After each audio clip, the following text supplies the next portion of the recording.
ஆண்டவரும் மறுமை இரட்சகருமாகிய இயேசு கிறிஸ்துவின் நாமத்தினாலே இந்த மாலை பைபிள் ஸ்டடிக்கு வந்திருக்கின்ற உங்கள் யாவரையும் அன்போடு கூட வாழ்த்தி வரவேற்கின்றோம். ஆன்லைனிலே பார்த்து கொண்டிருக்கிற உங்கள் யாவரையும் இயேசுவின் நாமத்திலே வாழ்த்தி வரவேற்கின்றோம். கர்த்தர் இந்த நாளினுடைய பைபிள் ஸ்டடி ஆசீர்வதிக்கும்படியாய் நாம் இருக்கிறங்களிலே கண்களை மூடி நாம் ஜெபித்து நாம் நம்முடைய பைபிள் ஸ்டடியை ஆரம்பிப்போம். கர்த்தருடைய கிருபை நம்மோடு கூட இருந்து நம்மை வழிநடத்துவதாக. எங்களை அதிகமாய் நேசிக்கின்ற எங்கள் அன்பின் பரலோக பிதாவே, இந்த ஆசீர்வதிக்கப்பட்ட மாலை வேளைக்காய் உமக்கு நாங்கள் நன்றி செலுத்துகின்றோம்.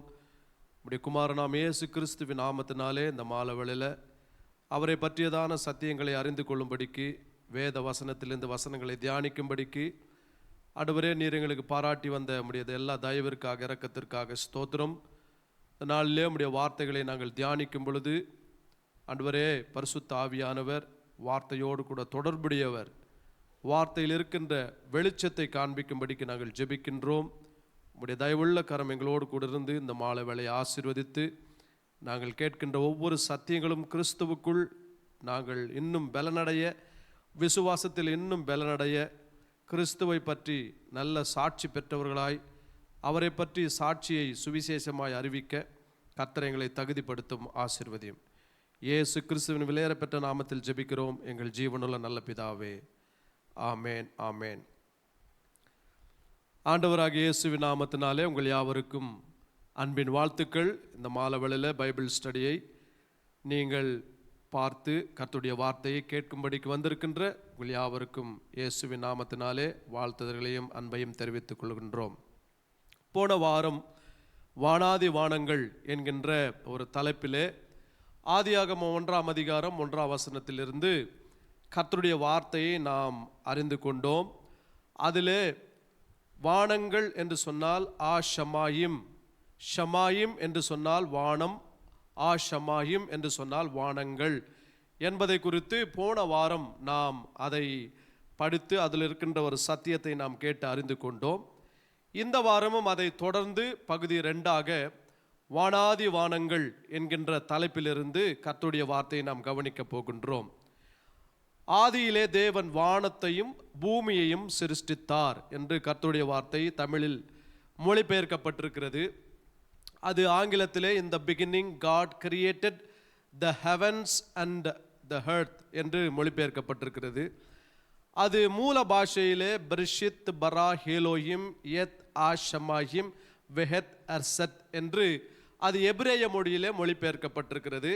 அந்த ஷமாயிம் என்கின்ற வார்த்தையை நாம் போன வாரமும் இந்த வாரமும் நாம் கவனித்து கொண்டு வருகின்றோம். இந்த 7 வார்த்தைகள் ஆதியாகமம் 1ஆம் அதிகாரத்தில் 1ஆம் வசனத்தில் இருக்கின்ற 7 வார்த்தைகளை நாம் எபிரேய மொழியிலிருந்தும் ஆங்கில மொழியிலோடு கூட அதனுடைய அர்த்தத்தையும் தமிழ் மொழியோடு கூட அதனுடைய விளக்கத்தையும் நாம் படித்து அறிந்து கொண்ட பின்பதாக அதை தொடர்ந்து நம்முடைய பைபிள் ஸ்டடியிலே 7 நாட்களை குறித்து அதனுடைய விளக்கமான பைபிள் ஸ்டடியை நாம் தொடர்ந்து படிக்க போகின்றோம். அதிலே அவ்வளவாக எபிரேய வார்த்தைகளை பயன்படுத்தாமல் ஆண்டவருடைய வசனங்களை அதிகமாக பயன்படுத்தி அதிலிருந்து முக்கியமான ஆவிக்குரிய சத்தியங்களை நாம் அறிந்து கொள்ள போகின்றோம். இந்த எபிரேய மொழியிலே 22 எபிரேய எழுத்துக்கள் உண்டு. நம்முடைய தமிழ் மொழியிலே அதாவது உயிரெழுத்துக்கள் மெய்யெழுத்துக்கள் என்று உள்ளது போல உயிரெழுத்துக்கள் 12, அதுபோல எபிரேய எழுத்துக்களில் 22 எழுத்துக்கள். நம்முடைய தமிழ் மொழியும் அல்லது ஆங்கில மொழியும் அதை படிப்பது, அதாவது இடது பக்கத்திலிருந்து தமிழ் மொழியாவது அல்லது ஆங்கில மொழியாவது நாம் படிக்கின்றோம். ஆனால் எபிரேய மொழியை வாசிக்கும் பொழுது அது இடது பக்கமிருந்து ஆரம்பிக்காமல் அது வலது பக்கத்திலிருந்து ஆரம்பிக்கக்கூடியதாக இருக்கின்றது. எப்படி உருது மொழியானது படிக்கும் பொழுது அது வலது பக்கத்திலிருந்து இடது பக்கம் வருகின்றதோ, சீன மொழியானது எப்படி வலது பக்கத்திலிருந்து இடது பக்கத்துக்கு அது படிக்கப்படுகின்றதோ, அதுபோல எபிரேய மொழியானது வலது பக்கத்திலிருந்து இடது பக்க வழியாய் அது ஒவ்வொரு வார்த்தையாக அது பயன்படுத்தி படிக்கப்படுகின்றது.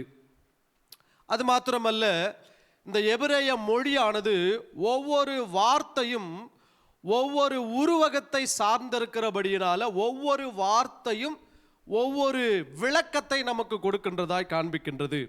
ஆகவே தான் போன 2-3 வாரங்களாக அந்த எபிரேய வார்த்தைகளை ஒவ்வொரு விளக்கத்தை நாம் அதில் ஸ்க்ரீனில் பார்த்து படிக்கும் பொழுது ஒரு சிலருக்கு அது தெளிவாக விளங்கவில்லை. ஆனால் வருகிற நாட்களிலே அதை தெளிவாக அதை விளங்கும்படிக்கு உங்களுக்கு அந்த பிக்சரில் போட்டு மற்ற காரியங்களை உங்களுக்கு அதற்குள்ளே இருக்கிற சத்தியங்களை நீங்கள் அறிந்து கொள்ளும்படிக்கு அதை போதிக்க நாங்கள் ஆயத்தப்பட்டிருக்கின்றோம். ஆகவே இந்த எபிரேய மொழியானது 22 வார்த்தைகளை அடங்கியிருக்கிறபடி, எழுத்துக்களை அடங்கியிருக்கிறபடியினால் அந்த 22 எழுத்துக்களும் ஒவ்வொரு உருவகத்தை கொண்டிருக்கிறதா இருக்கிறது. அந்த ஒவ்வொரு உருவகமும் அந்த நாட்களில் வாழ்ந்த மனுஷர்களோடு கூட சம்பந்தப்பட்டதாயும், அந்த மனுஷர்கள் அதை கண்டதாயும், அதை தங்களுடைய வாழ்க்கையில் அனுபவமாக்கி கொண்டதை உருவமாக பயன்படுத்தி அந்த உருவத்திலிருந்து ஒரு முக்கியமான சத்தியத்தை தேவன் அவர்களுக்கு வெளிப்படுத்தி காண்பிக்கின்றார். ஆகவே தான் அந்த எபிரேய மொழி பிக்சரிட்டிக்கல் லாங்குவேஜ் என்று சொல்லுவார்கள். அதாவது உருவகத்தை சார்ந்த மொழி என்று சொல்லுவார்கள்.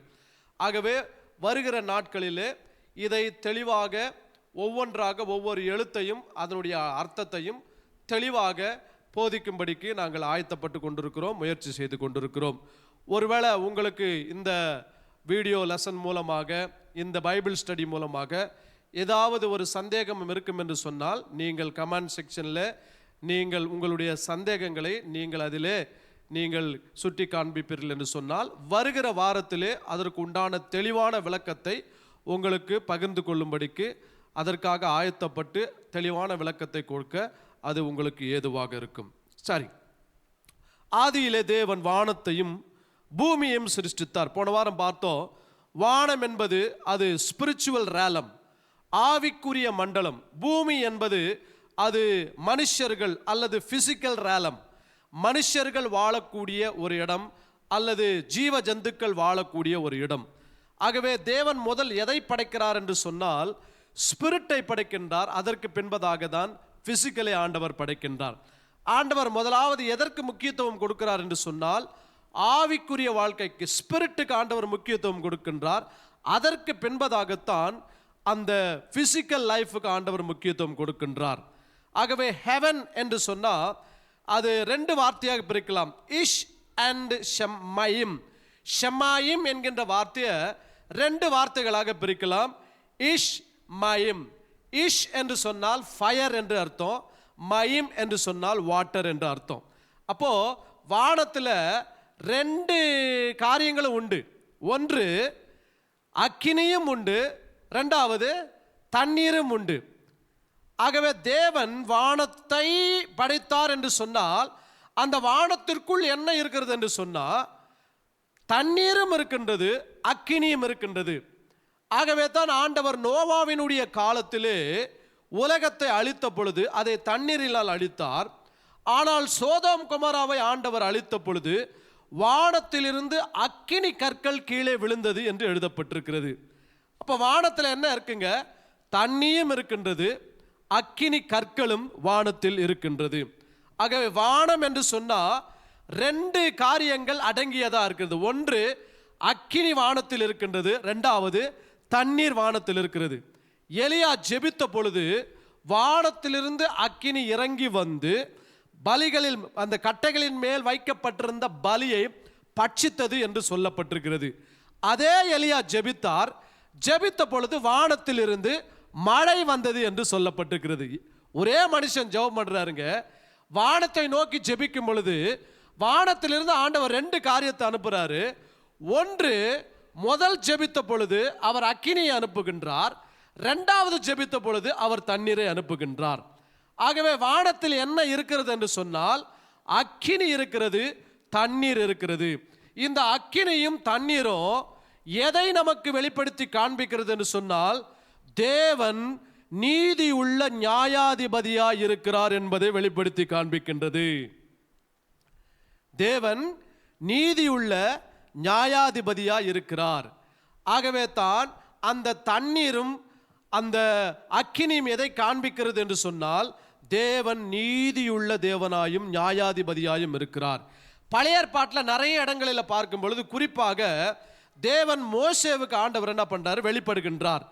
யாத்திராகமம் 3ஆம் அதிகாரத்தில் வெளிப்படும் பொழுது அக்கினி சுவாலையில் ஆண்டவர் மோசேவுக்கு வெளிப்பட்டு ஒரு பச்சை செடியானது அக்கினி ஜுவாலை போல பற்றி எரிந்து கொண்டிருக்கிறது.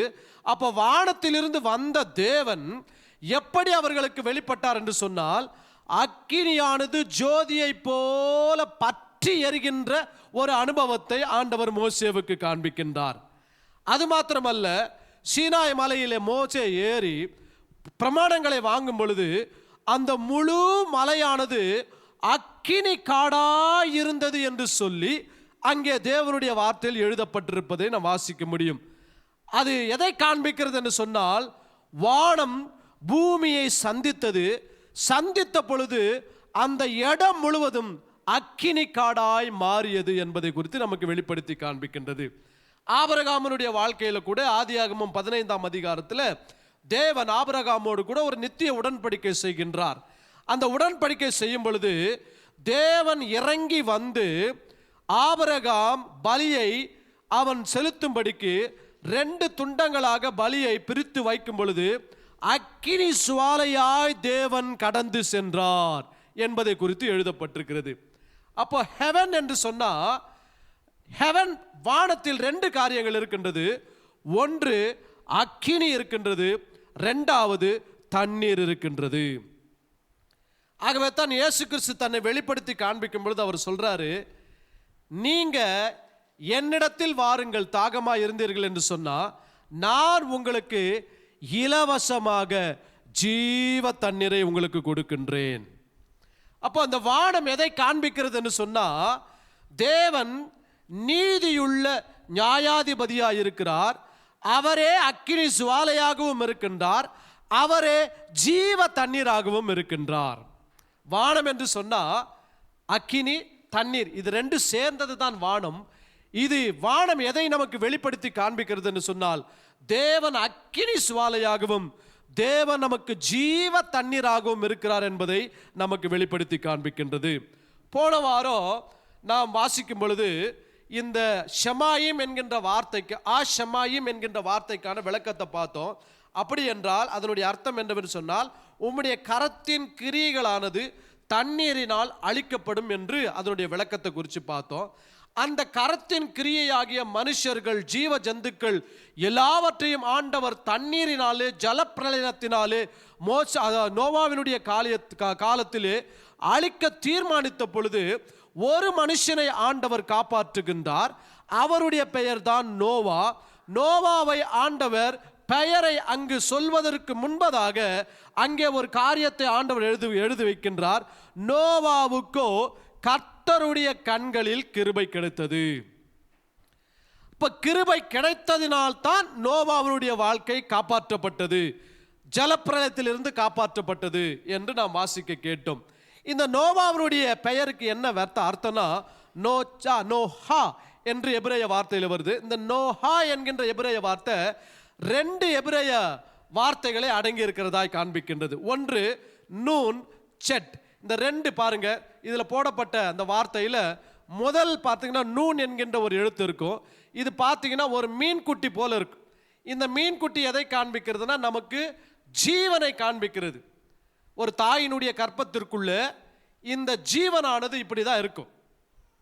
2வது செட் என்கின்ற வார்த்தை. இந்த செட் என்கின்ற வார்த்தைக்கு என்ன அர்த்தம்னா, கட் ஆஃப் அப்படின்னு அர்த்தம், அல்லது அற்று போகுதல் அப்படின்னு அர்த்தம். இந்த பெயருக்கு இந்த 2 எழுத்தை கூட்டி படிச்சா ஜீவன் அற்று போகுதல் என்று அர்த்தங்க. மற்ற ஜீவன்கள் எல்லாம் அற்று போனது, ஆனால் இந்த பெயரை வைத்த மனுஷனுடைய ஜீவனானது காப்பாற்றப்பட்டது. இந்த ஒரு மனுஷன் மூலமாக மற்ற ஜீவ ஜந்துக்களும் காப்பாற்றப்பட்டது. அப்போ இதிலிருந்து என்ன நமக்கு கர்த்தருடைய சத்தியம் நமக்கு வெளிப்படுகிறது என்று சொன்னா, ஒரு ஜீவனிலிருந்து மற்ற எல்லா ஜீவன்களும் காப்பாற்றப்படுகின்றது. ஒரு மனுஷன் கிருபையை பெற்றான், அந்த கிருபையை பெற்ற ஒரு மனுஷனுடைய வாழ்க்கையிலிருந்து மற்ற ஜீவன்களும் அவருடைய குடும்பத்தில் இருந்து எல்லா நபர்களும் காப்பாற்றப்பட்டது போல கிருபையாகிய இயேசு கிறிஸ்து என்கின்ற ஒரு மனுஷன் மூலமாக இந்த உலகத்தில் இருக்கின்ற எல்லா ஜீவன்களும் காப்பாற்றப்படுகின்றது என்பதை நமக்கு வெளிப்படுத்தி காண்பிக்கின்றது. போன வாரம் இதை நாம் அழகாக படித்தோம். இந்த வாரத்தினுடைய 2வது பகுதியில் அதில் நோவா காப்பாற்றப்பட்ட பின்பதாக நோவாவும் அவனுடைய குடும்பமும் பேழையில் இருக்கின்ற மிருகங்களும் காப்பாற்றப்பட்ட பின்பதாக ஆண்டவர் நோவாவோடு கூட ஒரு உடன்படிக்கை செய்கின்றார். அந்த உடன்படிக்கையையும் மோசேயினுடைய வாழ்க்கையும் நாம் கவனித்து இன்றைக்கு நாம் கர்த்தருடைய பைபிள் ஸ்டடியை நாம் முடிக்க போகின்றோம். வாசிக்கலாம். ஆதியாகமம் 9ஆம் அதிகாரம் 11ஆம் வசனத்திலிருந்து 16ஆம் வசனம் வரைக்கும் நான் உங்களுக்காக வாசிக்கின்றேன். ஆதியாகமம் 9ஆம் அதிகாரம் 11லிருந்து 16 வசனங்கள். இனி நான் மாம்சமானவைகளை எல்லாம் ஜலப்பிரளயத்தினால் சங்கரிக்கப்படுவதில்லை என்றும் பூமியை அழிக்க இனி ஜலப்பிரளயம் உண்டாவதில்லை என்றும் உங்களோடு என் உடன்படிக்கை ஏற்படுத்துகிறேன் என்றார். அன்றியும் தேவன் எனக்கும் உங்களுக்கும் உங்களிடத்தில் இருக்கும் சகல ஜீவ ஜந்துக்களுக்கும் நித்திய தலைமுறைக்கென்று நான் செய்கின்ற உடன்படிக்கையின் அடையாளமாக நான் என் வில்லை மேகத்தில் வைத்தேன். அது எனக்கும் பூமிக்கும் உண்டான உடன்படிக்கைக்கு அடையாளமாயிருக்கும். நான் பூமிக்கு மேலாய் மேகத்தை வரவிக்கும் போது அந்த வில் மேகத்தில் தோன்றும். அப்பொழுது எல்லா மாம்ச ஜந்துக்களையும் அழிக்க இனி ஜலமானது பிரளயமாய் பெருகாதபடிக்கு எனக்கும் உங்களுக்கும் மாம்சமான சகல ஜீவ ஜந்துக்களுக்கும் உண்டான என் உடன்படிக்கையை நினைவு கூறுவேன். அந்த வில் மேகத்தில் தோன்றும் போது தேவனுக்கும் பூமியின் மேல் உள்ள சகல மாம்ச ஜீவன்களுக்கும் உண்டான நித்திய உடன்படிக்கையை நான் நினைவு கூறும்படிக்கு அதை நோக்கி பார்ப்பேன். ஹல்லேலூயா. எல்லாரும் சொல்லுங்க, அதை நோக்கி பார்ப்பேன், அதை நோக்கி பார்ப்பேன். இந்த வசனம் ரொம்ப ரொம்ப முக்கியமான ஒரு வசனம். பாருங்க, வானம் என்று சொன்னால் வானத்தில் தண்ணீர் இருக்கின்றது. அந்த தண்ணீரானது ஜலப்பிரளயமாய் வந்து முதல் உலகத்தை அழித்தது. அழித்த பொழுது ஒரு மனுஷனை ஆண்டவர் காப்பாற்றுகின்றார். அவர் மூலமாய் சகல ஜீவ ஜந்துக்களையும் காப்பாற்றி அந்த மனுஷனோடு கூடவோ அந்த மனுஷன் மூலமாய் சகல ஜீவ ஜந்துக்களோடு கூட ஆண்டவர் நித்திய உடன்படிக்கை செய்கின்றார். இந்த நித்திய உடன்படிக்கையை ஆண்டவர் செய்யும் பொழுது அதை அடையாளமாக வானவில் மூலமாக அடையாளத்தை வானத்தில் வைக்கின்றார். அந்த அடையாளத்தை நோக்கி பார்க்கும் பொழுது அழிவு இல்லை என்பதை நம்மால் அறிந்து கொள்ள முடியும். இந்த வசனத்தையும் இயேசு கிறிஸ்துனுடைய வாழ்க்கையும் நாம் ஒப்பிட்டு பார்க்கும் பொழுது இயேசு கிறிஸ்து கிருபையா இந்த உலகத்திற்கு வந்து அவருடைய அழிவின் மூலமாக தேவன் ஒரு நித்திய உடன்படிக்கை செய்தார். இயேசு கிறிஸ்து இந்த உலகத்தில் இருந்த பொழுது 12 அப்போஸ்தலரோடு கூட அவர் பஸ்காவை ஆசரிக்கும் பொழுது அவர் சொல்லுகின்றார், இது என் இரத்தத்தினால் ஆகிய புதிய உடன்படிக்கையா இருக்கிறது. என்னை நினைவு கூறும்படிக்கு இதை செய்யுங்கள். நான் வரும் அளவும் இதை நினைவு கூறுங்கள். இது உங்களுக்கு அடையாளமாய் இருக்க கடவது என்று சொல்லுகின்றார். அப்போ இனி நான் பூமியில் உள்ள ஜீவ ஜந்துக்களையும் மனுஷர்களையும் அழிக்க மாட்டேன், ஜலத்தினால் அழிக்க மாட்டேன் என்பதற்கு என்ன அடையாளம் என்று சொன்னால் நித்திய உடன்படிக்கை அடையாளம். அந்த நித்திய உடன்படிக்கைக்கு அடையாளத்திற்கு என்ன ஆண்டவர் வைத்தார் என்று சொன்னால் வானவில்லை ஆண்டவர் வானத்தில் வைத்தார். ஆதியிலே தேவன் வானத்தையும் பூமியையும் சிருஷ்டித்தார். அந்த வானத்தை சிருஷ்டித்த போது சகல ஆகாய மண்டலத்தில் இருக்கின்ற எல்லா அந்த நட்சத்திரங்களையும் சந்திரனையும் சூரியனையும் ஆண்டவர் சிருஷ்டித்த பின்பதாக இன்னொரு காரியத்தை ஆண்டவர் சிருஷ்டித்து வைத்திருக்கிறார். அதுதான் வானவில், ரெயின்போ போ என்று சொல்லுவார்கள். கர்த்தருடைய வில் என்று வேதத்திலே எழுதப்பட்டிருக்கிறது. இந்த வானவில் எப்பொழுதெல்லாம் தோன்றுகின்றதோ அப்பொழுது மேகம் அதிகமாய் எழும்பும் பொழுது வானவில் வரும் பொழுது கர்த்தர் இந்த வானவில்லை பார்த்து நான் பூமியை அழிக்க மாட்டேன் என்று சொல்லி கர்த்தர் நினைவு கூறுவார். God remembers when he saw the rainbow on the sky. ஆனால் புதிய ஏற்பாட்டில் கிருபையாகிய கிறிஸ்து மூலமாய், இயேசு கிறிஸ்து மூலமாய் சிலுவையிலே தம்முடைய குமாரனாகிய இயேசு கிறிஸ்துவை அவர் நோக்கி பார்ப்பதினால் இனி நான் மனுக்குலத்தை அழிக்க மாட்டேன் என்பதை கர்த்தர் நினைவு கூறுகின்றார். நம்முடைய பைபிள் ஸ்டடியினுடைய ஒரே நோக்கம் என்னன்னா, இயேசு கிறிஸ்துவை பற்றியதான அறிவையும் விசுவாசத்தையும் அடைந்து அவரை பற்றியதான சுவிசேஷ ஊழியத்தை செய்ய ஆயத்தப்படுதல். Our Bible study purpose is to know Christ and grow in Christ and grow in faith in Christ and also educate to do the work of the gospel of Christ. சுவிசேஷ ஊழியத்தை செய்வதற்காகத்தான் கிறிஸ்துவை குறித்து ஆதியாகம புத்தகத்திலிருந்து இவ்வளவு சத்தியங்களை நாம் அறிந்து கொள்ளுகின்றோம்.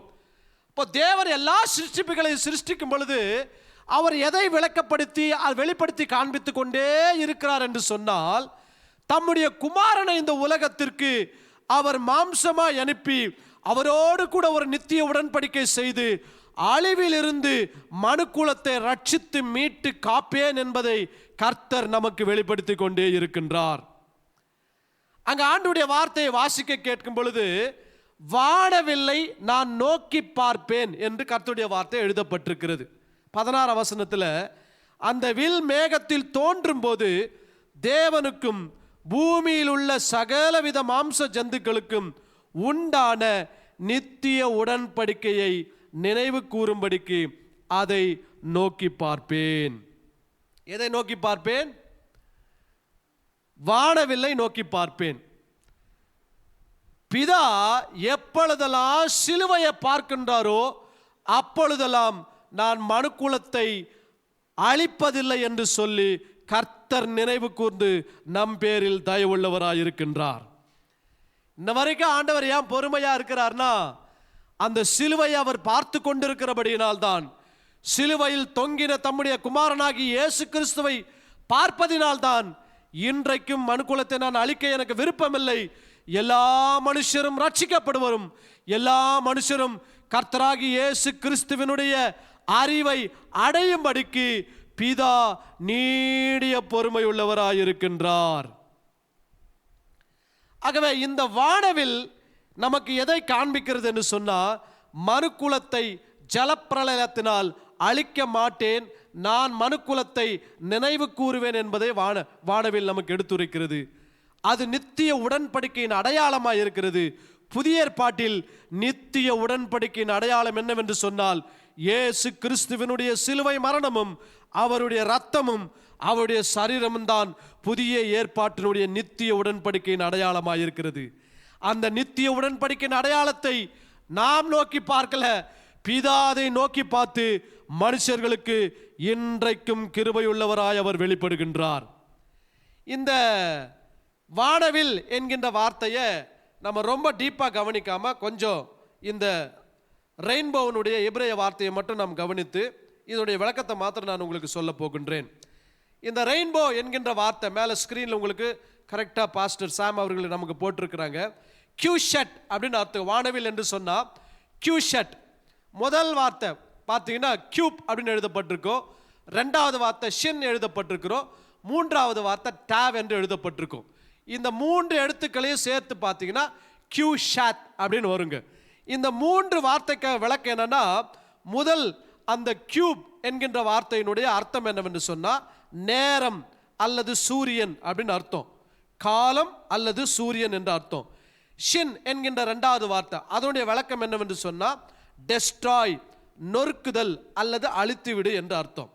மூன்றாவது டேவ் என்கின்ற வார்த்தை, அந்த டேவ் என்கின்ற வார்த்தையினுடைய உருவகம் அல்லது அர்த்தம் என்னவென்று சொன்னால் கிராஸ் அல்லது உடன்படிக்கை அப்படின்னு அர்த்தம். இந்த கியூஷத் அப்படின்னா வானவில் அர்த்தம். இந்த வானவில் என்கின்ற இந்த எபிரேய வார்த்தையினுடைய கியூஷத் என்கின்ற வார்த்தையை மூன்று வார்த்தையும் சேர்த்து படித்தா அதனுடைய அர்த்தம் என்னவென்று சொன்னால் அழிவுக்கு பின்பதாக வானத்தை பார், தேவனுடைய உடன்படிக்கையை பார்ப்பாய் என்று அர்த்தங்க. ஷின் என்று சொன்னால் அழிவு, நொறுக்குதல் என்ற அர்த்தம். கிராஷ் என்று சொன்னால், டேவ் என்று சொன்னால் உடன்படிக்கை என்ற அர்த்தம். கியூப் என்று சொன்னால் புதிய ஆரம்பம் என்ற அர்த்தம். அழிவுக்கு பின்பதாக வானத்தை பார், அப்பொழுது புதிய ஆரம்பத்தை பார்ப்பீர்கள் என்று அர்த்தங்க. ஆகவே தான் ஆண்டவர் என்ன பண்ணாருங்க, அந்த வானவில்லை வைத்தார். ஆனால் புதிய ஏற்பாட்டில், புதிய உடன்படிக்கையில் கர்த்தருடைய இயேசு கிறிஸ்துனுடைய மரணத்திற்கு பின்பதாக ஒரு அடையாளத்தை இந்த உலகத்திற்கு காண்பித்தார். அந்த அடையாளம் வானவில்லாய் இந்த உலகத்திற்கு வேற மாதிரி வந்தது. பழைய ஏற்பாட்டில் வானவில்லை ஆண்டவர் அடையாளமாய் வைத்தார். புதிய ஏற்பாட்டில் வேறு ஒன்றை ஆண்டவர் அடையாளமாய் வைத்திருக்கிறார். அந்த அடையாளம் வந்து போகிற அடையாளம் அல்ல. அந்த அடையாளம் உங்களுக்குள்ளே நிரந்தரமாய் இருக்கின்ற அடையாளமாய் இருக்கிறது. இப்போ எல்லாருக்கும் ஒரு விருப்பம் என்னன்னா, பாஸ்டர் அந்த அடையாளத்தை கொஞ்சம் சீக்கிரம் தான் சொல்லுங்களேன் அப்படின்னு எதிர்பார்ப்போடு கூட இருக்கிறீங்க. அந்த அடையாளம் என்னன்னா, ஏசாயா 59ஆம் அதிகாரம் 21ஆம் வசனத்தை வாசிக்கும் பொழுது வாசிக்க கேட்கலாம். ஏசாயா 51:21 வாசிக்கிறேன்.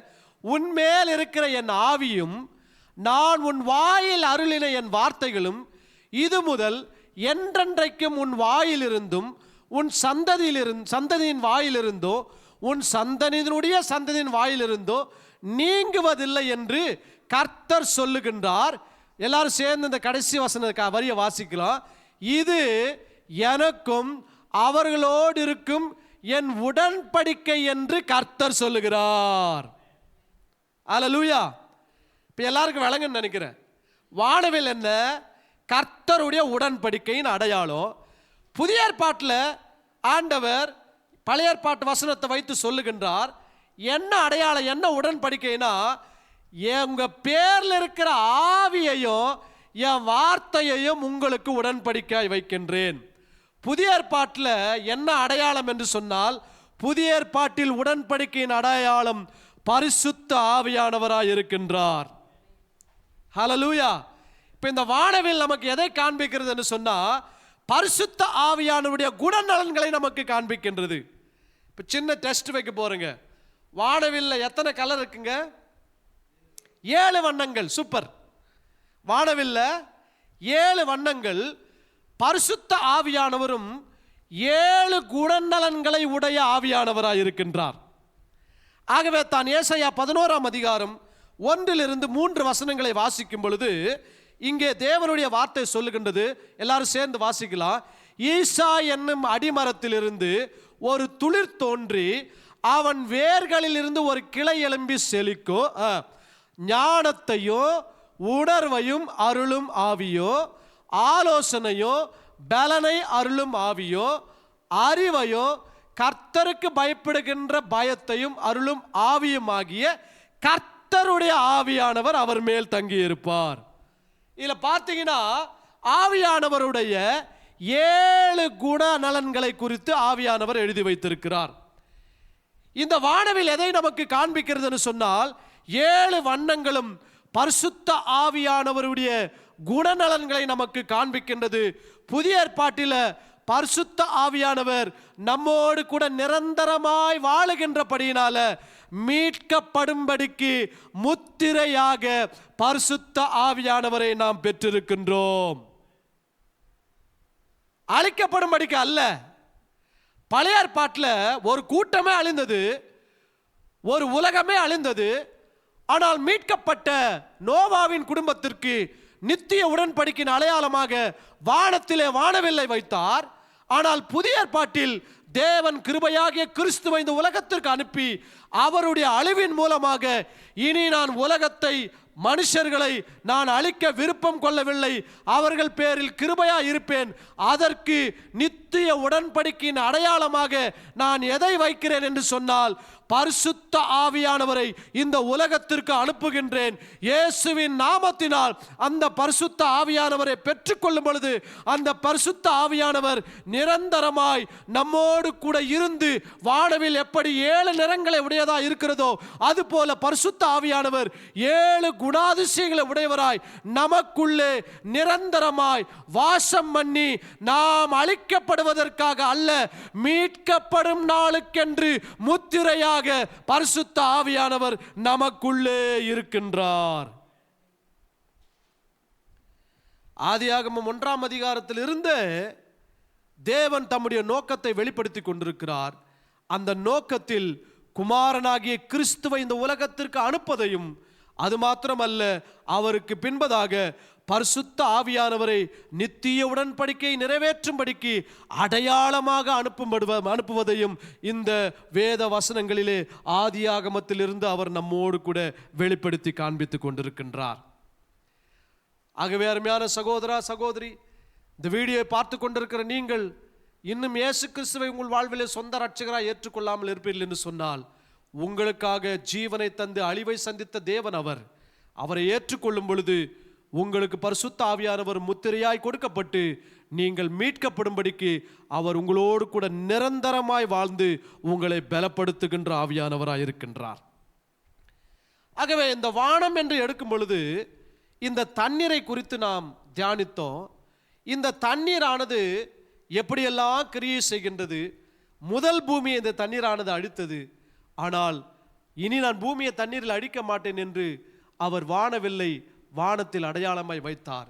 ஆனால் பூமியிலே தம்முடைய குமாரனை உலகத்திற்கு அனுப்பி சிலுவையை பார்ப்பதின் மூலமாய், அந்த அடையாளத்தின் மூலமாய், இனி நான் மனுக்குலத்தை அழிக்க மாட்டேன் என்று சொல்லி பரிசுத்த ஆவியானவரை அடையாளமாக நமக்கு கொடுத்து நமக்குள்ளே மீட்கப்படும் நாளுக்கென்று முத்திரையாய் இவர் மீட்கப்பட்டவர், ரட்சிக்கப்பட்டவர், இவர் தேவனுடைய ராஜ்யத்திற்கும் தேவனுடைய பிள்ளையாய் இருக்கிறார் என்கின்ற உரிமை பாராட்டும்படிக்கு நமக்குள்ளே அவர் அடையாளமாய் இருக்கிறார்.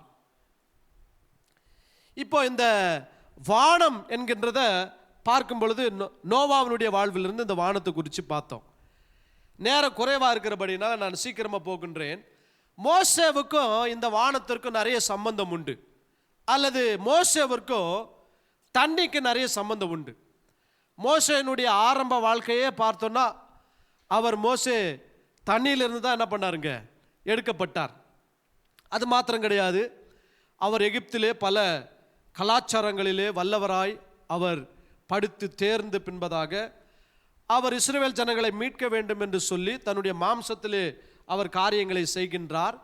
ஆனால் அது மாம்சத்தில் நிறைவேறக்கூடாததாக இருந்தபடியினால் ஆண்டவர் 40 வருஷம் வனாந்தரத்தில் வைத்து அவரை பயிற்றுவிக்கின்றார்.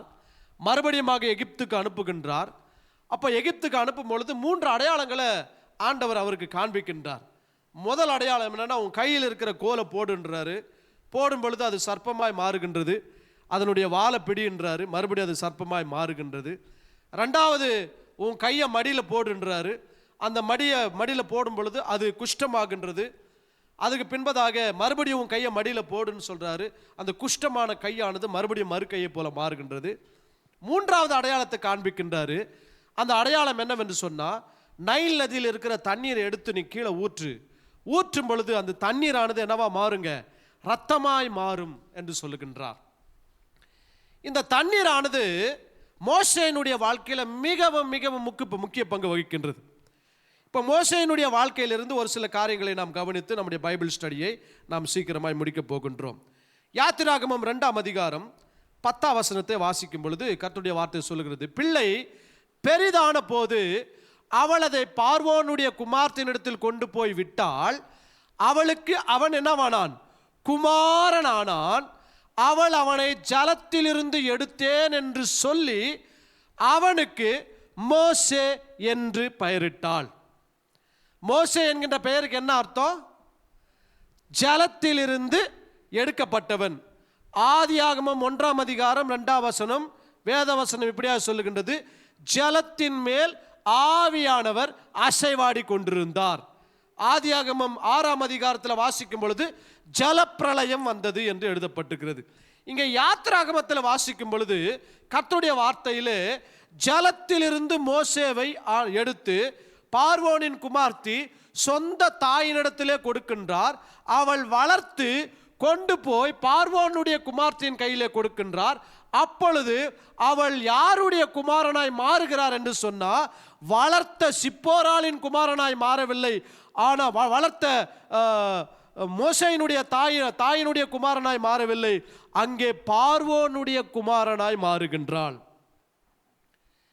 அவனுக்கு என்ன பேர் வைக்கிறார்னா, இவனை ஜலத்தில் இருந்து எடுத்தேன் என்று சொல்லி அவனுக்கு மோசே என்று பெயர் எடுக்கின்றார். பாருங்க, இந்த ஜலம் என்கின்ற வார்த்தை இங்க பயன்படுத்துகின்றார். சங்கீதம் 7ஆம் வசனத்தை வாசிக்கும் பொழுது கர்த்தருடைய வார்த்தை சொல்லுகிறது, தீர்மானத்தின் விவரம் சொல்லுவேன், கர்த்தர் என்னை நோக்கி, நீர் என்னுடைய குமாரன், இன்று நான் உம்மை ஜனிப்பித்தேன். இந்த ஜலத்தில் இருந்து எடுத்தேன், ஜனிப்பித்தேன். இந்த 2 வேர்டை வாசிக்கும் பொழுது இந்த 2 வார்த்தையில பார்த்தீங்கன்னா என்னுடைய குமாரன் என்று எழுதப்பட்டிருக்கிறது. அங்கே பார்வோனுடைய குமாரன், இங்கே இயேசு கிறிஸ்துவை பற்றிய தீர்க்க தரிசனம் சங்கீதம் 2ஆம் அதிகாரத்தில் எழுதப்பட்ட பொழுது என்னுடைய குமாரன், அவரை நான் ஜனிப்பித்தேன் என்று எழுதுகின்றார். இன்னொரு வசனத்தை வாசிக்க கேட்கலாம். 1 யோவான் 5ஆம் அதிகாரம் 6ஆம் வசனத்தை வாசிக்கும் பொழுது, இயேசு கிறிஸ்துவாகிய இவரே, எல்லாரும் சேர்ந்து வாசிக்கலாம், ஜலத்தினாலும் இரத்தத்தினாலும் வந்தவர், ஜலத்தினாலே மாத்திரமல்ல, ஜலத்தினாலும் இரத்தத்தினாலும் வந்தவர், ஆவியானவர் சத்தியமாகையால் ஆவியானவரே சாட்சி கொடுக்கிறவர். அப்போ நோவாவினுடைய வாழ்க்கையில ஜலம், மோசேயினுடைய வாழ்க்கையில ஜலம், இயேசு கிறிஸ்துவினுடைய வாழ்க்கையில ஜலம். இந்த மூவரும் கர்த்தருடைய நோக்கத்திற்காக பயன்படுத்தப்பட்டவர்கள். நோவா ஜீவனை காப்பாற்றும்படிக்கு அங்கே பயன்படுத்தப்பட்டவர். மோசே ஒரு தேசத்தை ரட்சிக்கும்படிக்கு இந்த ஜலத்திலிருந்து எடுக்கப்பட்டவர். ஆனால் தேவகுமாரனாகிய இயேசு கிறிஸ்துவானவர் ரட்சிக்கப்படும்படிக்கும் ஜீவனை கொடுக்கும்படிக்கும் இந்த உலகத்தில் ஜலத்தினாலும் இரத்தத்தினாலும் வந்தவர். மோசே என்று சொன்னால் ஜலத்திலிருந்து எடுத்தவர் என்று அர்த்தங்க. இப்போ இயேசு ஜனிப்பிக்கப்பட்டவர், தேவனுடைய குமாரன் என்று அழைக்கப்பட்டார். இப்போ இந்த ஜனிப்பிக்கப்பட்ட இயேசு கிறிஸ்து, இவருக்கும் தண்ணீருக்கும் ஒரு சம்பந்தம் உண்டுங்க. இயேசு கிறிஸ்துவுக்கும் தண்ணீருக்கும் சம்பந்தம் உண்டு. என்ன சம்பந்தம் என்று சொன்னா, மத்தேயு 3ஆம் அதிகாரம் 16ஆம் வசனத்தையும் 17ஆம் வசனத்தையும் வாசிக்கும் பொழுது, இயேசு ஞானஸ்நானம் பெற்று எங்கிருந்து கரையேறினாருங்க? ஜலத்திலிருந்து கரையேறின உடனே இதோ வானம் திறக்கப்பட்டது, தேவ ஆவி புறாவை போல இறங்கி தம்மேல் வருகிறதை கண்டார். அடுத்த வசனம், அன்றியும் வானத்திலிருந்து ஒரு சத்தம் உண்டாகி, இவர் என்னுடைய நேசகுமாரன், இவரில் பிரியமாயிருக்கிறேன் என்று உரைத்தது. நல்லா கவனிங்க, மோசேவை தண்ணியிலிருந்து எடுத்து அந்த பார்வோனுடைய குமார்த்திக்கு அவன் குமாரனான போது அவனுக்கு மோசே என்று பெயர் வைக்கிறாங்க. இயேசு கிறிஸ்து ஜலத்திலிருந்து அவர் மேலே வந்த பொழுது பரிசுத்த ஆவியானவர் அவர் பேரில் வந்து இறங்குகின்றார். இறந்த பொழுது அங்கே இயேசு கிறிஸ்துவுக்கு தேவனுடைய குமாரன் என்று வானத்திலிருந்து சத்தம் பிறந்தது. இந்த குமாரன் என்று யாரெல்லாம் பேர் இருக்கோ அவர்களெல்லாம் உலகத்தை மேற்கொள்ளுகிறவர்கள், அவர்களெல்லாம் ரட்சிக்கும்படிக்கு பயன்படுத்தப்படுகின்றவர்கள், அவர்களெல்லாம் அற்புத அடையாளங்களை செய்கின்றவர்கள். அப்ப நீங்களும் நானும் யார் என்று சொன்னா, நீங்களும் நானும் தேவனுடைய குமாரர்களும் குமார்த்திகளுமா இருக்கிற ஒரு கையை தட்டி ஆண்டவருக்கு நன்றி சொல்லுங்க. We are sons and daughters of God. We have the privilege and the power to do the miracles and signs and wonders, to cast out the demons and also to deliver the people from the sin and the bondage and the works of the devil.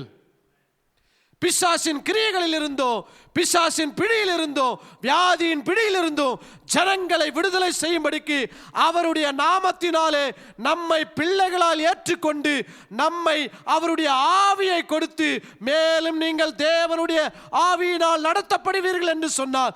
நீங்கள் தேவனுடைய பிள்ளைகளாகவும் சுதந்திரர்களாகவும் புத்திரர்களாகவும் பிள்ளைகளாகவும் இருக்கிறீர்கள் என்று உரிமை பாராட்டுகின்றார். இந்த மோசே என்கின்ற பெயருக்கு கூட ஒரு அர்த்தம் இருக்குங்க. பைபிளில் எல்லா வார்த்தைக்கும் ஒரு அர்த்தம் இருக்கு. நான் ரொம்ப டீப்பாக போல எபிரேய மொழியில், ஆனால் அந்த மோசையை குறித்து நம்ம ஒரு சில காரியத்தை மாத்திரம் நம்ம கவனிக்க போகின்றோம். பாருங்க, மோசே என்று சொன்னால் இங்கிலீஷில் மோசஸ், தமிழில் மோசே, ஆனால் ஹீப்ருவில் மோஷா அப்படின்னு இருக்கு. என்ன இருக்குங்க? மோஷா. மோஷன்னா மோசமா இல்லை, மோஷா. அந்த மோஷா என்கின்ற வார்த்தை 3 எபிரேய வார்த்தையிலிருந்து வருது. பாஸ்டர் சாம் ரொம்ப அழகாக உதவி செஞ்சிருக்கிறார், நீட்டாக நேர் வரிசையில் போட்டிருக்கிறாரு. முதல் வார்த்தை மெம், 2வது வார்த்தை ஷின், 3வது வார்த்தை ஹே. மெம்னா தண்ணீர், ஷின்னா டெஸ்டாய், 3வது வார்த்தை ஹேனா கிருபை. அப்போ இந்த மோசஸ் அப்படின்னா என்னன்னா, தண்ணியிலிருந்து எடுக்கப்பட்ட கிருபையான குமாரன் என்று அர்த்தம். தண்ணீரிலிருந்து எடுக்கப்பட்ட கிருபையுள்ள குமாரன் என்று அர்த்தம். இந்த கிருபையுள்ள குமாரன் தான் இஸ்ரவேலை 430 வருஷம் அடிமைத்தனத்திலிருந்து மீட்கின்றார். ஆனால் புதிய ஏற்பாட்டில் ஞானஸ்நானம் பெற்று கரையேறின பொழுது, தண்ணீரிலிருந்து ஜலத்திலிருந்து கரையேறின தேவனுடைய குமாரன் கிருபையா இந்த உலகத்திற்கு அவர் வெளிப்பட்டபடியினால இஸ்ரவேலை மோசே மீட்டார்.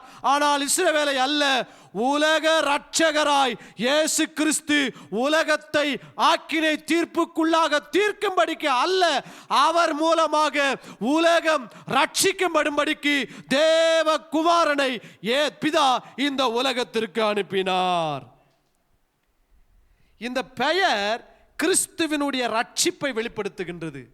மோஷா அப்படின்னா தண்ணீரிலிருந்து எடுக்கப்பட்ட கிருபையுள்ள ஒரு மனுஷன் அர்த்தங்க. இயேசு கிறிஸ்து தண்ணீரிலிருந்து வந்து அவர் தேவகுமாரனாய் அவருடைய அழிவிலே மனுக்குலத்திற்கு ரட்சிப்பை மீட்பை கொடுத்தார். யாத்திராகமம் 14ஆம் அதிகாரம் 21 22 வசனங்களை வாசிக்கும் பொழுது, மோசே தன் கையை சமுத்திரத்தின் மேல் நீட்டினான். அப்பொழுது கர்த்தர் முழுவதும் பலத்த கீழ்காட்டினான். சமுத்திரம் ஒதுங்கும்படி செய்து அதை வறண்டு போக பண்ணினார். ஜலம் பிளந்து போயிற்று. அடுத்த வசனம் சொல்லுகின்றது, 22ஆம் வசனம் போடுங்க. இஸ்ரவேல் புத்திரர் சமுத்திரத்தின் நடுவாக வெட்டாந்தரையில் நடந்து போனார்கள். அவர்கள் வலது புறத்திலும் அவர்கள் இடது புறத்திலும் ஜலம் அவர்களுக்கு மதிலாக நின்றது. இந்த வீடியோவை பார்த்து கொண்டு நேரடியாக கேட்டுக்கொண்டிருக்கிற ஜலம் உங்கள் வாழ்க்கையில் எப்படிப்பட்ட காரியத்தை தடுத்து கொண்டிருந்தாலும், உங்கள் வாழ்க்கையில் எதிர்காலத்தை நோக்கி முன்னோக்கி செல்லக்கூடாதபடிக்கு, கர்த்தருடைய வாக்குத்தத்தத்தை பார்க்க கூடாதபடிக்கு, வாக்குத்தத்த எல்லைகளை சுதந்திரிக்க கூடாதபடிக்கு தடையாய் நிறுத்தினாலும், உங்கள் கண்களினாலே வலது புறமும் இடது புறமும் ஜலம் பிளந்து மதிலாக நிற்கிறதை நீங்கள் காண்பீர்கள். கர்த்தர் உங்களை வெட்டாந்தரை வழியாய் மோசே மூலமாய் கர்த்தர் இஸ்ரவேல் ஜனங்களை நடத்தினவர். புதிய ஏற்பாட்டில் இயேசு கிறிஸ்து மூலமாய் வெட்டாந்தரை வழியாய் கர்த்தர் நம்மை நடத்தி வாக்குத்தத்த எல்லைக்கு கொண்டு போய் நம்மை சேர்த்து வாக்குத்தத்தங்களை அனுபவிக்க சுதந்திரிக்க கர்த்தர் உங்களுக்கு உதவி செய்ய உண்மையுள்ள தேவனாய் இருக்கிறார். பாருங்க, இந்த வெட்டாந்தரை என்ற வார்த்தை இங்க பயன்படுத்துறாருங்க. ஆதியாகமம் 1ஆம் அதிகாரம் 7ஆம் வசனத்தை வாசிக்கும் பொழுது, தேவன் ஆகாய விரிவை உண்டு பண்ணி ஆகாய விரிவுக்கு கீழே இருக்கிற ஜலத்துக்கும் ஆகாய விரிவுக்கு மேலே இருக்கிற ஜலத்திற்கும் பிரிவு உண்டாக்கினார். அது அப்படியே ஆயிற்று. தேவன் ஆகாய விரிவுக்கு வானம் என்று பெயரிட்டார். சாயங்காலமும் விடியற்காலமாகிய 2ஆம் நாள் ஆயிற்று. அடுத்த வசனம், பின்பு தேவன் வானத்தின் கீழே இருக்கிற ஜலம் ஓரிடத்துக்கு சேரவும், எல்லாரும் சேர்ந்து வாசிங்க, வெட்டாந்தரை காணப்பட கடவது என்றார். அன்றைக்கு ஆதியாகமம் 1ஆம் அதிகாரத்திலே வெட்டாந்தரை உண்டு பண்ணின அதே கர்த்தர் தான் மோசே கர்த்தருடைய ஜனங்களை வழிநடத்தும் பொழுது சமுத்திரம் நடுவாக நின்ற பொழுது அந்த சமுத்திரத்தை ஆண்டவர் 2ஆக பிளந்தார். அன்றைக்கு சமுத்திரத்தை பிரித்தவர் இன்றைக்கு அதே கர்த்தர் 2ஆக பிளத்து மோசேவும் ஜனங்களை நடத்தினார். அவர்கள் வெட்டாந்தரையில் நடந்து சென்றார்கள் என்று வேதம் சொல்லுகின்றது. ஆதியாகமம் 1ஆம் அதிகாரம் அதே வெட்டாந்தரையிலே கர்த்தர் ஒரு காரியத்தை காணப்படும்படிக்கு செய்தார். ஆனால் இஸ்ரவேல் ஜனங்களுக்கு வாக்குத்தத்தத்தை சுதந்திரிக்க கூடாதபடிக்கு தடுத்த ஜலத்தை ஆண்டவர் பிளந்து வெட்டாந்தரையை காண்பித்து அந்த வெட்டாந்தரையில நடக்க நடக்கும்படிக்கு கிருபை செய்தவர். இந்த மாதம் கர்த்தருடைய வார்த்தையை கேட்டுக்கொண்டிருக்கிற உங்களுக்கு பிளக்க கூடாத கதவுகளை கர்த்தர் பிளந்து வெட்டாந்தரையிலே நீங்கள் நடந்து கர்த்தருடைய சுதந்திரத்தை நீங்கள் அனுபவிக்கவோ, இதுவரை உங்களுடைய வாழ்க்கையில உங்களை பின்தொன்ற எல்லா எகிப்தின் நிந்தைகள், எல்லா எகிப்தின் வியாதிகள், பலவீனங்கள், ரோகங்கள், இருளின் ஆதிக்கங்கள், பிசாசின் கிரியைகளை அதே ஜலத்திலே அழித்து கர்த்தர் உங்களுக்கு ஒரு வாக்கு பண்ணுகிறார். இன்று கண்ட எகிப்தியனை நீ இனி காண்பது இல்லை. இன்று கண்ட எகிப்தியனை நீ இனி காண்பது இல்லை. வியாதியின் பலவீனத்தை, தரித்திரத்தை, உன் வாழ்க்கையின் பிரச்சனையை, சமாதானம் இல்லாததை, பிசாசின் கிரியைகளை இனி நீ காண்பது இல்லை. ஏன் என்று சொன்னால் மோசேயை கொண்டு பிளந்தவர் அல்ல, மோசேயை பயன்படுத்தின கர்த்தருடைய தேவ குமாரனே இன்றைக்கு உனக்காய் முன்பாக சென்று தடைகளை நீக்குகிறவராய் இருக்கிறார். இந்த மோசேயினுடைய பெயரில் ஹே என்ற வார்த்தையை பயன்படுத்துகின்றார். ஹே என்று சொன்னால் கைகள் விரிக்கப்பட்டவர் என்ற அர்த்தம். மோசே எப்படி பிளந்தார்னா, தண்ணியை அடிக்கல, கையை கோலை வைத்து நீட்டி கையை அப்படி பிளந்தார் பாருங்க. தண்ணீர் வெட்டாந்தரைய ரெண்டாய் பிளந்தது. சிலுவையிலே தேவகுமாரன் 2 கரங்களை உயர்த்தின பொழுது ஜலம் பிளந்தது. ஜலம் மாத்திரம் பிளக்கவில்லை, கர்த்தர் இந்த உலகத்தையே பிளந்து பாவத்திலிருந்து, நரகத்திலிருந்து, பிசாசின் பிடியிலிருந்து ஜனங்களை ஆண்டவர் விடுதலை செய்து அன்பின் குமாரனுடைய ராஜ்யத்திற்குள்ளே சேர்த்தார். ஆகவே தான் சமுத்திரம் வலது புறத்திலும் இடது புறத்திலும் மதிலாக நின்றது. கிறிஸ்துவனுடைய சிலுவையின் மரணத்தை இது நமக்கு காண்பிக்கின்றது. கிறிஸ்து மோசேயிலும் பெரியவர். ஒரே ஒரு வசனத்தை மாத்திரம் வாசித்து முடிக்க போகின்றோம். ஏசாயா 66:1-2 சொல்லுகின்றது, வானம் எனக்கு சிங்காசனம், பூமி எனக்கு பாதப்படி, நீங்கள் எனக்கு கட்டும் ஆலயம் எப்படிப்பட்டது, நான் தங்கியிருக்கும் ஸ்தலம் எப்படிப்பட்டது, என்னுடைய கரங்கள் இவைகளை சிருஷ்டித்தது அல்லவா, இவைகளெல்லாம் உண்டாக்கின என்று கர்த்தர் சொல்லுகின்றார். ஆனாலும் சிறுமைப்பட்டு ஆவியில் நொறுங்குண்டு என் வசனத்துக்கு நடுங்குகிறவனையே நான் நோக்கி பார்ப்பேன். பழைய ஏற்பாட்டில் வானவேலை நோக்கி பார்த்தார், புதிய ஏற்பாட்டில் குமாரனை நோக்கி பார்த்தார். ஆனால் இன்றைக்கு ஒருவேளை நொறுங்குண்டு இருக்கிறாயோ, ஆவியில் உடைந்து போயிருக்கிறாயோ, சிறுமைப்பட்டு இருக்கிறாயோ, பயந்து நடுங்கிக் கொண்டிருக்கிறாயோ, அவருடைய வசனத்தை கை கொண்டிருக்கிறீர்கள, உங்களை கர்த்தர் நோக்கி பார்த்து உங்களுக்கு உதவி செய்ய அவர் உண்மையுள்ள தேவனாய் இருக்கிறார். கண்களை மூடி நாம் ஜெபம் பண்ணலாம். வானாதி வானங்கள் என்று வேதம் சொல்லுகின்றது. வானம், வானாதி வானங்கள், 3 வானங்களை குறித்து சொல்லப்பட்டிருக்கிறது. இந்த 3 வானங்களுமே தேவனுடைய துவத்தை குறித்து நமக்கு வெளிப்படுத்துகின்றது. ஆனால் தேவன் மனுஷனை படைக்கும் பொழுது தேவ சாயலாகும் தேவனுடைய ரூபத்தின்படியும் படைத்தார். மனுஷனை படைக்கும் பொழுது 3 வானங்கள் எப்படியோ அதுபோல மனுஷனை ஆவி, ஆத்துமா, சரீரம் உடையவனாய் படைத்திருக்கின்றார். சரீரம், ஆத்துமா, ஆவி என்று அல்ல, ஆவி, ஆத்துமா, சரீரம். இந்த 3 வானங்களும் எதை நமக்கு வெளிப்படுத்துகின்றது சொன்னால், ஒரு மனுஷனை நமக்கு வெளிப்படுத்தி காண்பிக்கின்றது. பரலோகம் கிறிஸ்துவே வானமாயிருக்கின்றார். உங்களையும் என்னையும் ஆண்டவர் வானமாகவே படைத்திருக்கின்றார். ஆவிக்குரியவர்களாய் நம்மை படைத்திருக்கின்றார். எங்களை நேசிக்கின்ற எங்கள் அன்பின் பரலோக பிதாவே, இந்த ஆசீர்வதிக்கப்பட்ட நல்ல சாயங்கால வேளைக்காய் ஸ்தோத்திரம். இன்றைக்கு நீர் எங்களோடு கூட பேச நம்முடைய நல்ல வார்த்தைகளுக்காக உமக்கு நாங்கள் நன்றி செலுத்துகின்றோம். உடன்படிக்கையின் அடையாளமாகிய வானவில்லை வானத்திலே வைத்து அதை நான் நினைவு கூறுவேன் என்று சொன்னது போல, புதிய ஏற்பாட்டில் கிறிஸ்துவினுடைய உடன்படிக்கையின் மூலமாய் பரிசுத்த ஆவியானவரை நீர் எங்களுக்கு அடையாளமாய் கொடுத்து மீட்கப்படும் நாளுக்கென்று அவர் எங்களோடு கூட நிரந்தரமாய் எங்களோடு கூட வாழ்ந்து எங்களை தகுதிப்படுத்தி கொண்டிருக்கிற தயவுக்காக ஸ்தோத்திரம். மோசே எப்படி தண்ணீரிலிருந்து எடுத்து இரட்சகனாய் மாற்றினீரோ, தண்ணீரிலிருந்து எழுப்பின கிருபையுள்ளவர் என்ற அவருடைய பெயருக்கே அர்த்தம். அது இயேசு கிறிஸ்துவை எங்களுக்கு வெளிப்படுத்தி காண்பிக்கின்றது.